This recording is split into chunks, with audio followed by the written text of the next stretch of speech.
Hello guys, Anup Arpita व्लॉगमध्ये परत एकदा तुमचं स्वागत आहे। आज मी मुलांच्या टिफिनसाठी बनवत आहे ब्रेड पकोडा। तर आणि त्याची रेसिपी शेअर करत आहे। तर पहिला मी 4 चमचे बेसन घेतलं आहे। त्यानंतर मिरची, लसूण आणि जिऱ्याची पेस्ट घेतली आहे।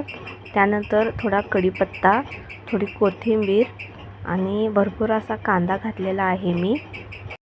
पकोड्यामध्ये कांदा घातला की खूप छान क्रिस्पी होतात पकोडे आणि अनुप अर्पितालाही खूप आवडतात, त्यामुळे मी भरपूर असा कांदा घातलेला आहे। त्यानंतर ती मगाशी पेस्ट केली होती ती घातलेली आहे। त्यानंतर हळद, त्यानंतर थोडंसं मीठ घातलेलं आहे आणि ते लसूण आणि मिरचीचं पाणी होतं तेही घातलेलं आहे। त्यानंतर आणि थोडं पाणी घालून हे सगळं मिश्रण मिक्स करायचं आहे आणि 15-20 मिनिटानंतर हे पीठ तयार झालेलं आहे। त्यानंतर मी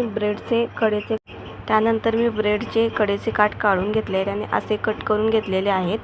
त्यानंतर मी ह्या मिश्रणमध्ये बुडवून थोडंसं तेल कडत ठेवलेलं आहे। त्यामध्ये हळूवार हे टाकायचे आणि अशा पद्धतीने तळायचं आहे दोन्ही बाजूने तळल्यानंतर हे बघा, हे अशा पद्धतीने झाले आहेत। हे पकोडे नाश्त्यासाठी खूप छान आहेत आणि मुलांच्या टिफिनसाठीही मी देते, दोघांना खूप आवडतात। कसे झाले आहेत मला नक्की सांगा। इथे मी मुलांचा टिफिन भरलेला आहे। हे पकोडे सॉससोबत देणार आहे मी मुलांना। तर तुम्हाला कशी वाटली रेसिपी मला कमेंट करून नक्की सांगा। Bye bye.